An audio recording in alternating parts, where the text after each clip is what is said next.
ಸರ್ಕಾರದ ಮುಂದಿನ ನಡೆ ಏನೀಗ? ಸಾರಿಗೆ ಮುಷ್ಕರ ಪ್ರಶ್ನಿಸಿ ಹೈಕೋರ್ಟ್ಗೆ ಪಿಐಎಲ್ ಸಲ್ಲಿಕೆ. ಹೈಕೋರ್ಟ್ಗೆ ಪಿಐಎಲ್ ಸಲ್ಲಿಸಿದ ವಕೀಲ ಅಮೃತೇಶ ಮಧ್ಯಾಹ್ನ 2:15 ಹೈಕೋರ್ಟ್ನಲ್ಲಿ ಅರ್ಜಿ ವಿಚಾರಣೆ ನಡೆಯುತ್ತೆ.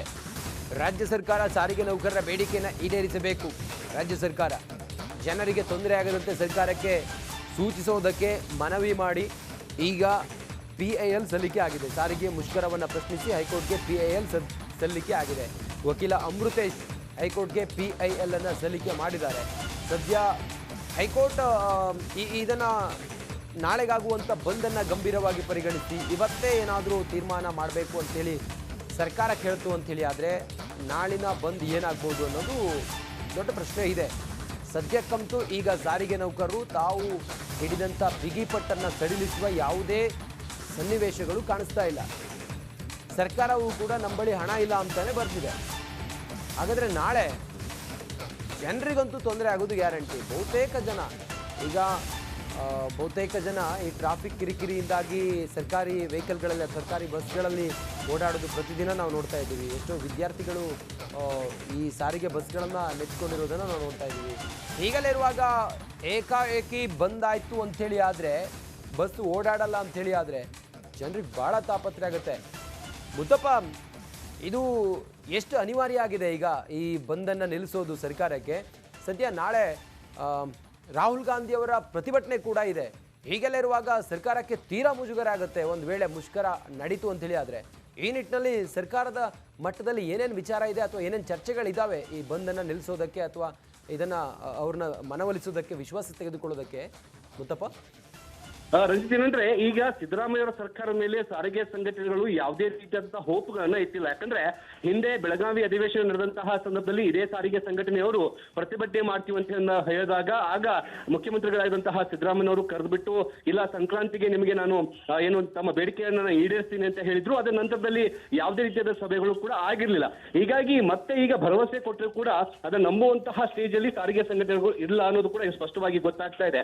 ಈಗ ಏನಿದ್ರು ಕೂಡ ಸಭೆಯ ಬಳಿಕ ಅಂದ್ರೆ ಇವತ್ತು ಸಂಜೆ ಅಷ್ಟೊತ್ತಿಗೆ ಈ 38 ತಿಂಗಳ ಹಿಂಬಾಕಿ ಏನಿದೆ ಅದರ ಅಧಿಕೃತವಾದಂತಹ ನೋಟಿಫಿಕೇಶನ್ ಅಥವಾ ಆದೇಶವನ್ನ ಲಿಖಿತ ರೂಪದಲ್ಲಿ ಕೊಡಬೇಕು ಅನ್ನೋದು ಈಗ ಸಾರಿಗೆ ಸಂಘಟನೆಗಳ ಒಂದು ಒತ್ತಾಯ ಆಗಿರುವಂತಹ. ಸರ್ಕಾರ ಆ ಒಂದು ಏನು ಅದೇ ಲಿಖಿತವಾಗಿ ಕೊಡುವಂತಹ ಹಂತದಲ್ಲಿ ಇಲ್ಲ. ಹೀಗಾಗಿ ನಾಳೆ ಬಹುತೇಕ ಸಾರಿಗೆ ಸಂಘಟನೆಗಳು ಮುಷ್ಕರಣ ಮಾಡ್ತವೆ. ಏನು ಬೆಂಗಳೂರಲ್ಲಿ ನಿತ್ಯವೂ ಕೂಡ 8,000 ಬಿಎಂಟಿಸಿ ಬಸ್ಗಳು ಓಡಾಡ್ತವೆ. 44 ಲಕ್ಷ ಜನ ಈ ನಿತ್ಯ ಬಿಎಂಟಿಸಿ ಬಸ್ ಅನ್ನೇ ಅವಲಂಬಿತರಾಗಿರುವಂತದ್ದು. ಕೆಎಸ್ಆರ್ಟಿಸಿ ಬಸ್ ಅಲ್ಲೂ ಕೂಡ 44 ಲಕ್ಷ ಜನ ಇಡೀ ರಾಜ್ಯದಲ್ಲಿ ಓಡಾಡ್ತಾರೆ. ಹೀಗೆ ಈ ಕೆಎಸ್ಆರ್ಟಿಸಿ ಬಿಎಂಟಿಸಿ ಅವಲಂಬಿತರಾಗಿರುವಂತಹ ಪ್ರಯಾಣಿಕರು ಮುಖ್ಯವಾಗಿ ಕಾಲೇಜ್ ವಿದ್ಯಾರ್ಥಿಗಳಾಗಿರ್ಬೋದು, ಸರ್ಕಾರಿ ನೌಕರರಾಗಿರ್ಬೋದು, ಜೊತೆಗೆ ಐಟಿ ಕಂಪನಿ ಹೋಗುವಂತಹ ಕೆಲಸಗಾರರು ಎಲ್ಲರೂ ಕೂಡ ದಿನನಿತ್ಯ ಕೂಲಿ ಕೆಲಸಕ್ಕವರು ಕೂಡ ಈ ಬಿಎಂಟಿಸಿ ಬಸ್ ಅನ್ನು ಅವಲಂಬಿತರಾಗಿದ್ದಾರೆ.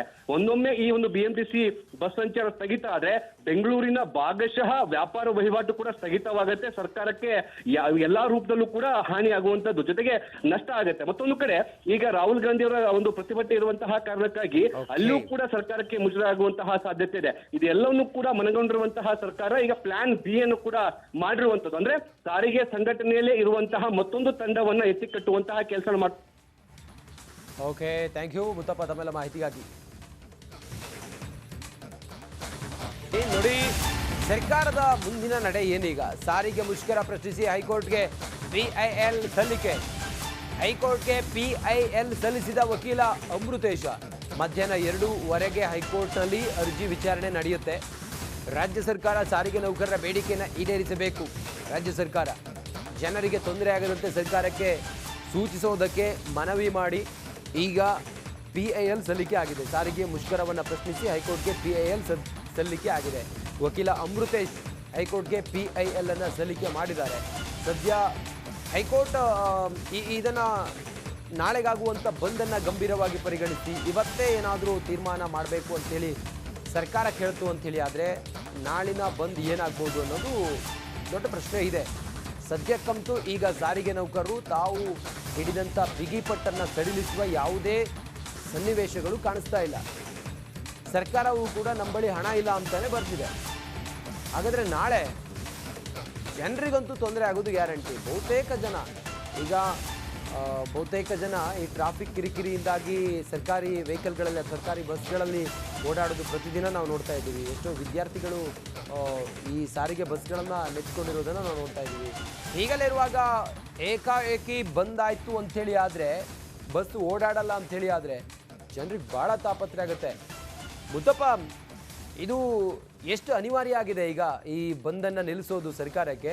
ಸದ್ಯ ನಾಳೆ ರಾಹುಲ್ ಗಾಂಧಿಯವರ ಪ್ರತಿಭಟನೆ ಕೂಡ ಇದೆ. ಹೀಗೆಲ್ಲ ಇರುವಾಗ ಸರ್ಕಾರಕ್ಕೆ ತೀರಾ ಮುಜುಗರ ಆಗುತ್ತೆ ಒಂದು ವೇಳೆ ಮುಷ್ಕರ ನಡೀತು ಅಂತೇಳಿ ಆದರೆ. ಈ ನಿಟ್ಟಿನಲ್ಲಿ ಸರ್ಕಾರದ ಮಟ್ಟದಲ್ಲಿ ಏನೇನು ವಿಚಾರ ಇದೆ ಅಥವಾ ಏನೇನು ಚರ್ಚೆಗಳಿದ್ದಾವೆ ಈ ಬಂದನ್ನು ನಿಲ್ಲಿಸೋದಕ್ಕೆ ಅಥವಾ ಇದನ್ನು ಅವ್ರನ್ನ ಮನವೊಲಿಸೋದಕ್ಕೆ, ವಿಶ್ವಾಸ ತೆಗೆದುಕೊಳ್ಳೋದಕ್ಕೆ ಮುತ್ತಪ್ಪ? ರಂಜಿತ್, ಏನಂದ್ರೆ ಈಗ ಸಿದ್ದರಾಮಯ್ಯವರ ಸರ್ಕಾರ ಮೇಲೆ ಸಾರಿಗೆ ಸಂಘಟನೆಗಳು ಯಾವುದೇ ರೀತಿಯಾದಂತಹ ಹೋಪ್ಗಳನ್ನ ಇಟ್ಟಿಲ್ಲ. ಯಾಕಂದ್ರೆ ಹಿಂದೆ ಬೆಳಗಾವಿ ಅಧಿವೇಶನ ನಡೆದಂತಹ ಸಂದರ್ಭದಲ್ಲಿ ಇದೇ ಸಾರಿಗೆ ಸಂಘಟನೆಯವರು ಪ್ರತಿಭಟನೆ ಮಾಡ್ತೀವಿ ಅಂತ ಹೇಳಿದಾಗ ಆಗ ಮುಖ್ಯಮಂತ್ರಿಗಳಾದಂತಹ ಸಿದ್ದರಾಮಯ್ಯವರು ಕರೆದುಬಿಟ್ಟು ಇಲ್ಲ ಸಂಕ್ರಾಂತಿಗೆ ನಿಮಗೆ ನಾನು ಏನು ತಮ್ಮ ಬೇಡಿಕೆಯನ್ನ ಈಡೇರಿಸ್ತೀನಿ ಅಂತ ಹೇಳಿದ್ರು. ಅದರ ನಂತರದಲ್ಲಿ ಯಾವುದೇ ರೀತಿಯಾದ ಸಭೆಗಳು ಕೂಡ ಆಗಿರ್ಲಿಲ್ಲ. ಹೀಗಾಗಿ ಮತ್ತೆ ಈಗ ಭರವಸೆ ಕೊಟ್ಟರು ಕೂಡ ಅದನ್ನ ನಂಬುವಂತಹ ಸ್ಟೇಜ್ ಅಲ್ಲಿ ಸಾರಿಗೆ ಸಂಘಟನೆಗಳು ಇಲ್ಲ ಅನ್ನೋದು ಕೂಡ ಸ್ಪಷ್ಟವಾಗಿ ಗೊತ್ತಾಗ್ತಾ ಇದೆ. ಈಗ ಏನಿದ್ರು ಕೂಡ ಸಭೆಯ ಬಳಿಕ ಅದನ್ನ ಇವತ್ತು ಸಂಜೆ ಅಷ್ಟೊತ್ತಿಗೆ ಈ 38 ತಿಂಗಳ ಹಿಂಬಾಕಿ ಏನಿದೆ ಅದರ ಅಧಿಕೃತವಾದಂತಹ ನೋಟಿಫಿಕೇಶನ್ ಅಥವಾ ಆದೇಶವನ್ನ ಲಿಖಿತ ರೂಪದಲ್ಲಿ ಕೊಡಬೇಕು ಅನ್ನೋದು ಈಗ ಸಾರಿಗೆ ಸಂಘಟನೆಗಳ ಒಂದು ಒತ್ತಾಯ ಆಗಿರುವಂತಹ. ಆದರೆ ಸರ್ಕಾರ ಆ ಒಂದು ಏನು ಅದೇ ಲಿಖಿತವಾಗಿ ಕೊಡುವಂತಹ ಹಂತದಲ್ಲಿ ಇಲ್ಲ. ಹೀಗಾಗಿ ನಾಳೆ ಬಹುತೇಕ ಸಾರಿಗೆ ಸಂಘಟನೆಗಳು ಮುಷ್ಕರಣ ಮಾಡ್ತವೆ. ಏನು ಬೆಂಗಳೂರಲ್ಲಿ ನಿತ್ಯವೂ ಕೂಡ 8,000 BMTC ಬಸ್ಗಳು ಓಡಾಡ್ತವೆ. 44 ಲಕ್ಷ ಜನ ಈ ನಿತ್ಯ BMTC ಬಸ್ ಅನ್ನೇ ಅವಲಂಬಿತರಾಗಿರುವಂತದ್ದು. KSRTC ಬಸ್ ಅಲ್ಲೂ ಕೂಡ 44 ಲಕ್ಷ ಜನ ಇಡೀ ರಾಜ್ಯದಲ್ಲಿ ಓಡಾಡ್ತಾರೆ. ಹೀಗೆ ಈ KSRTC BMTC ಅವಲಂಬಿತರಾಗಿರುವಂತಹ ಪ್ರಯಾಣಿಕರು ಮುಖ್ಯವಾಗಿ ಕಾಲೇಜ್ ವಿದ್ಯಾರ್ಥಿಗಳಾಗಿರ್ಬೋದು, ಸರ್ಕಾರಿ ನೌಕರರಾಗಿರ್ಬೋದು, ಜೊತೆಗೆ IT-BT ಕಂಪನಿ ಹೋಗುವಂತಹ ಕೆಲಸಗಾರರು ಎಲ್ಲರೂ ಕೂಡ ದಿನನಿತ್ಯ ಕೂಲಿ ಕೆಲಸಕ್ಕವರು ಕೂಡ ಈ BMTC ಬಸ್ ಅನ್ನು ಅವಲಂಬಿತರಾಗಿದ್ದಾರೆ. ಒಂದೊಮ್ಮೆ ಈ ಒಂದು BMTC ಬಸ್ ಸಂಚಾರ ಸ್ಥಗಿತ ಆದ್ರೆ ಬೆಂಗಳೂರಿನ ಭಾಗಶಃ ವ್ಯಾಪಾರ ವಹಿವಾಟು ಕೂಡ ಸ್ಥಗಿತವಾಗುತ್ತೆ. ಸರ್ಕಾರಕ್ಕೆ ಎಲ್ಲಾ ರೂಪದಲ್ಲೂ ಕೂಡ ಹಾನಿಯಾಗುವಂತದ್ದು, ಜೊತೆಗೆ ನಷ್ಟ ಆಗುತ್ತೆ. ಮತ್ತೊಂದು ಕಡೆ ಈಗ ರಾಹುಲ್ ಗಾಂಧಿ ಅವರ ಒಂದು ಪ್ರತಿಭಟನೆ ಇರುವಂತಹ ಕಾರಣಕ್ಕಾಗಿ ಅಲ್ಲೂ ಕೂಡ ಸರ್ಕಾರಕ್ಕೆ ಮುಜುಗರ ಆಗುವಂತಹ ಸಾಧ್ಯತೆ ಇದೆ. ಇದೆಲ್ಲವನ್ನೂ ಕೂಡ ಮನಗೊಂಡಿರುವಂತಹ ಸರ್ಕಾರ ಈಗ ಪ್ಲಾನ್ ಬಿ ಅನ್ನು ಕೂಡ ಮಾಡಿರುವಂತದ್ದು. ಅಂದ್ರೆ ಸಾರಿಗೆ ಸಂಘಟನೆಯಲ್ಲೇ ಇರುವಂತಹ ಮತ್ತೊಂದು ತಂಡವನ್ನ ಎತ್ತಿ ಕಟ್ಟುವಂತಹ ಕೆಲಸ ಮಾಡ್ತಾರೆ. ಓಕೆ, ಥ್ಯಾಂಕ್ ಯು ಮುತ್ತಪ್ಪ ತಮ್ಮೆಲ್ಲ ಮಾಹಿತಿಗಾಗಿ. ನೋಡಿ, ಸರ್ಕಾರದ ಮುಂದಿನ ನಡೆ ಏನೀಗ? ಸಾರಿಗೆ ಮುಷ್ಕರ ಪ್ರಶ್ನಿಸಿ ಹೈಕೋರ್ಟ್ಗೆ PIL ಸಲ್ಲಿಕೆ. ಹೈಕೋರ್ಟ್ಗೆ PIL ಸಲ್ಲಿಸಿದ ವಕೀಲ ಅಮೃತೇಶ ಮಧ್ಯಾಹ್ನ 2:15 ಹೈಕೋರ್ಟ್ನಲ್ಲಿ ಅರ್ಜಿ ವಿಚಾರಣೆ ನಡೆಯುತ್ತೆ. ರಾಜ್ಯ ಸರ್ಕಾರ ಸಾರಿಗೆ ನೌಕರರ ಬೇಡಿಕೆಯನ್ನು ಈಡೇರಿಸಬೇಕು.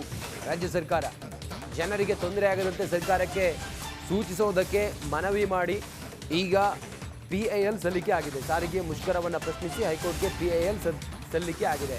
ವಕೀಲ ಅಮೃತೇಶ್ ಹೈಕೋರ್ಟ್ಗೆ PIL ಅನ್ನು ಸಲ್ಲಿಕೆ ಮಾಡಿದ್ದಾರೆ. ಸದ್ಯ ಹೈಕೋರ್ಟ್ ಇದನ್ನು ನಾಳೆಗಾಗುವಂಥ ಬಂದನ್ನು ಗಂಭೀರವಾಗಿ ಪರಿಗಣಿಸಿ ಇವತ್ತೇ ಏನಾದರೂ ತೀರ್ಮಾನ ಮಾಡಬೇಕು ಅಂಥೇಳಿ ಸರ್ಕಾರ ಕೇಳ್ತು ಅಂಥೇಳಿ ಆದರೆ ನಾಳಿನ ಬಂದ್ ಏನಾಗ್ಬೋದು ಅನ್ನೋದು ದೊಡ್ಡ ಪ್ರಶ್ನೆ ಇದೆ. ಸದ್ಯಕ್ಕಂತೂ ಈಗ ಸಾರಿಗೆ ನೌಕರರು ತಾವು ಹಿಡಿದಂಥ ಬಿಗಿಪಟ್ಟನ್ನು ಸಡಿಲಿಸುವ ಯಾವುದೇ ಸನ್ನಿವೇಶಗಳು ಕಾಣಿಸ್ತಾ ಇಲ್ಲ. ಸರ್ಕಾರವೂ ಕೂಡ ನಮ್ಮ ಬಳಿ ಹಣ ಇಲ್ಲ ಅಂತಲೇ ಬರ್ತಿದೆ. ಹಾಗಾದರೆ ನಾಳೆ ಜನರಿಗಂತೂ ತೊಂದರೆ ಆಗೋದು ಗ್ಯಾರಂಟಿ. ಬಹುತೇಕ ಜನ ಈ ಟ್ರಾಫಿಕ್ ಕಿರಿಕಿರಿಯಿಂದಾಗಿ ಸರ್ಕಾರಿ ವೆಹಿಕಲ್ಗಳಲ್ಲಿ ಸರ್ಕಾರಿ ಬಸ್ಗಳಲ್ಲಿ ಓಡಾಡೋದು ಪ್ರತಿದಿನ ನಾವು ನೋಡ್ತಾ ಇದ್ದೀವಿ. ಎಷ್ಟೋ ವಿದ್ಯಾರ್ಥಿಗಳು ಈ ಸಾರಿಗೆ ಬಸ್ಗಳನ್ನು ನೆಚ್ಕೊಂಡಿರೋದನ್ನು ನಾವು ನೋಡ್ತಾ ಇದ್ದೀವಿ. ಹೀಗಲೇ ಇರುವಾಗ ಏಕಾಏಕಿ ಬಂದಾಯಿತು ಅಂಥೇಳಿ ಆದರೆ ಬಸ್ ಓಡಾಡಲ್ಲ ಅಂಥೇಳಿ ಆದರೆ ಜನರಿಗೆ ಭಾಳ ತಾಪತ್ರೆ ಆಗುತ್ತೆ. ಮುತ್ತಪ್ಪ, ಇದು ಎಷ್ಟು ಅನಿವಾರ್ಯ ಆಗಿದೆ ಈಗ ಈ ಬಂದನ್ನು ನಿಲ್ಲಿಸೋದು ಸರ್ಕಾರಕ್ಕೆ? ಸದ್ಯ ನಾಳೆ ರಾಹುಲ್ ಗಾಂಧಿಯವರ ಪ್ರತಿಭಟನೆ ಕೂಡ ಇದೆ. ಹೀಗೆಲ್ಲ ಇರುವಾಗ ಸರ್ಕಾರಕ್ಕೆ ತೀರಾ ಮುಜುಗರ ಆಗುತ್ತೆ ಒಂದು ವೇಳೆ ಮುಷ್ಕರ ನಡೀತು ಅಂಥೇಳಿ ಆದರೆ. ಈ ನಿಟ್ಟಿನಲ್ಲಿ ಸರ್ಕಾರದ ಮಟ್ಟದಲ್ಲಿ ಏನೇನು ವಿಚಾರ ಇದೆ ಅಥವಾ ಏನೇನು ಚರ್ಚೆಗಳಿದ್ದಾವೆ ಈ ಬಂದನ್ನು ನಿಲ್ಲಿಸೋದಕ್ಕೆ ಅಥವಾ ಇದನ್ನು ಅವ್ರನ್ನ ಮನವೊಲಿಸೋದಕ್ಕೆ, ವಿಶ್ವಾಸ ತೆಗೆದುಕೊಳ್ಳೋದಕ್ಕೆ ಮುತ್ತಪ್ಪ? ರಂಜಿತ್, ಏನಂದ್ರೆ ಈಗ ಸಿದ್ದರಾಮಯ್ಯವರ ಸರ್ಕಾರ ಮೇಲೆ ಸಾರಿಗೆ ಸಂಘಟನೆಗಳು ಯಾವುದೇ ರೀತಿಯಾದಂತಹ ಹೋಪ್ಗಳನ್ನ ಇಟ್ಟಿಲ್ಲ. ಯಾಕಂದ್ರೆ ಹಿಂದೆ ಬೆಳಗಾವಿ ಅಧಿವೇಶನ ನಡೆದಂತಹ ಸಂದರ್ಭದಲ್ಲಿ ಇದೇ ಸಾರಿಗೆ ಸಂಘಟನೆಯವರು ಪ್ರತಿಭಟನೆ ಮಾಡ್ತೀವಿ ಅಂತ ಹೇಳಿದಾಗ ಆಗ ಮುಖ್ಯಮಂತ್ರಿಗಳಾದಂತಹ ಸಿದ್ದರಾಮಯ್ಯವರು ಕರೆದುಬಿಟ್ಟು ಇಲ್ಲ ಸಂಕ್ರಾಂತಿಗೆ ನಿಮಗೆ ನಾನು ಏನು ತಮ್ಮ ಬೇಡಿಕೆಯನ್ನ ಈಡೇರಿಸ್ತೀನಿ ಅಂತ ಹೇಳಿದ್ರು. ಅದರ ನಂತರದಲ್ಲಿ ಯಾವುದೇ ರೀತಿಯಾದ ಸಭೆಗಳು ಕೂಡ ಆಗಿರ್ಲಿಲ್ಲ. ಹೀಗಾಗಿ ಮತ್ತೆ ಈಗ ಭರವಸೆ ಕೊಟ್ಟರು ಕೂಡ ಅದನ್ನ ನಂಬುವಂತಹ ಸ್ಟೇಜ್ ಅಲ್ಲಿ ಸಾರಿಗೆ ಸಂಘಟನೆಗಳು ಇಲ್ಲ ಅನ್ನೋದು ಕೂಡ ಸ್ಪಷ್ಟವಾಗಿ ಗೊತ್ತಾಗ್ತಾ ಇದೆ. ಈಗ ಏನಿದ್ರು ಕೂಡ ಸಭೆಯ ಬಳಿಕ ಅದನ್ನ ಇವತ್ತು ಸಂಜೆ ಅಷ್ಟೊತ್ತಿಗೆ ಈ 38 ತಿಂಗಳ ಹಿಂಬಾಕಿ ಏನಿದೆ ಅದರ ಅಧಿಕೃತವಾದಂತಹ ನೋಟಿಫಿಕೇಶನ್ ಅಥವಾ ಆದೇಶವನ್ನ ಲಿಖಿತ ರೂಪದಲ್ಲಿ ಕೊಡಬೇಕು ಅನ್ನೋದು ಈಗ ಸಾರಿಗೆ ಸಂಘಟನೆಗಳ ಒಂದು ಒತ್ತಾಯ ಆಗಿರುವಂತದ್ದು. ಆದ್ರೆ ಸರ್ಕಾರ ಆ ಒಂದು ಏನು ಅದೇ ಲಿಖಿತವಾಗಿ ಕೊಡುವಂತಹ ಹಂತದಲ್ಲಿ ಇಲ್ಲ. ಹೀಗಾಗಿ ನಾಳೆ ಬಹುತೇಕ ಸಾರಿಗೆ ಸಂಘಟನೆಗಳು ಮುಷ್ಕರಣ ಮಾಡ್ತವೆ. ಏನು ಬೆಂಗಳೂರಲ್ಲಿ ನಿತ್ಯವೂ ಕೂಡ 8,000 BMTC ಬಸ್ಗಳು ಓಡಾಡ್ತವೆ. 44 ಲಕ್ಷ ಜನ ಈ ನಿತ್ಯ BMTC ಬಸ್ ಅನ್ನೇ ಅವಲಂಬಿತರಾಗಿರುವಂತದ್ದು. KSRTC ಬಸ್ ಅಲ್ಲೂ ಕೂಡ 44 ಲಕ್ಷ ಜನ ಇಡೀ ರಾಜ್ಯದಲ್ಲಿ ಓಡಾಡ್ತಾರೆ. ಹೀಗೆ ಈ KSRTC BMTC ಅವಲಂಬಿತರಾಗಿರುವಂತಹ ಪ್ರಯಾಣಿಕರು ಮುಖ್ಯವಾಗಿ ಕಾಲೇಜ್ ವಿದ್ಯಾರ್ಥಿಗಳಾಗಿರ್ಬೋದು, ಸರ್ಕಾರಿ ನೌಕರರಾಗಿರ್ಬೋದು, ಜೊತೆಗೆ IT-BT ಕಂಪನಿ ಹೋಗುವಂತಹ ಕೆಲಸಗಾರರು ಎಲ್ಲರೂ ಕೂಡ ದಿನನಿತ್ಯ ಕೂಲಿ ಕೆಲಸಕ್ಕವರು ಕೂಡ ಈ BMTC ಬಸ್ ಅನ್ನು ಅವಲಂಬಿತರಾಗಿದ್ದಾರೆ. ಒಂದೊಮ್ಮೆ ಈ ಒಂದು BMTC ಬಸ್ ಸಂಚಾರ ಸ್ಥಗಿತ ಆದ್ರೆ ಬೆಂಗಳೂರಿನ ಭಾಗಶಃ ವ್ಯಾಪಾರ ವಹಿವಾಟು ಕೂಡ ಸ್ಥಗಿತವಾಗುತ್ತೆ. ಸರ್ಕಾರಕ್ಕೆ ಎಲ್ಲಾ ರೂಪದಲ್ಲೂ ಕೂಡ ಹಾನಿ ಆಗುವಂತದ್ದು, ಜೊತೆಗೆ ನಷ್ಟ ಆಗುತ್ತೆ. ಮತ್ತೊಂದು ಕಡೆ ಈಗ ರಾಹುಲ್ ಗಾಂಧಿ ಅವರ ಒಂದು ಪ್ರತಿಭಟನೆ ಇರುವಂತಹ ಕಾರಣಕ್ಕಾಗಿ ಅಲ್ಲೂ ಕೂಡ ಸರ್ಕಾರಕ್ಕೆ ಮುಜುಗರ ಆಗುವಂತಹ ಸಾಧ್ಯತೆ ಇದೆ. ಇದೆಲ್ಲವನ್ನೂ ಕೂಡ ಮನಗೊಂಡಿರುವಂತಹ ಸರ್ಕಾರ ಈಗ ಪ್ಲಾನ್ ಬಿ ಅನ್ನು ಕೂಡ ಮಾಡಿರುವಂತದ್ದು. ಅಂದ್ರೆ ಸಾರಿಗೆ ಸಂಘಟನೆಯಲ್ಲೇ ಇರುವಂತಹ ಮತ್ತೊಂದು ತಂಡವನ್ನ ಎತ್ತಿ ಕಟ್ಟುವಂತಹ ಕೆಲಸ ಮಾಡ್ತಾರೆ. ಓಕೆ, ಥ್ಯಾಂಕ್ ಯು ಮುತ್ತಪ್ಪ ತಮ್ಮೆಲ್ಲ ಮಾಹಿತಿಗಾಗಿ.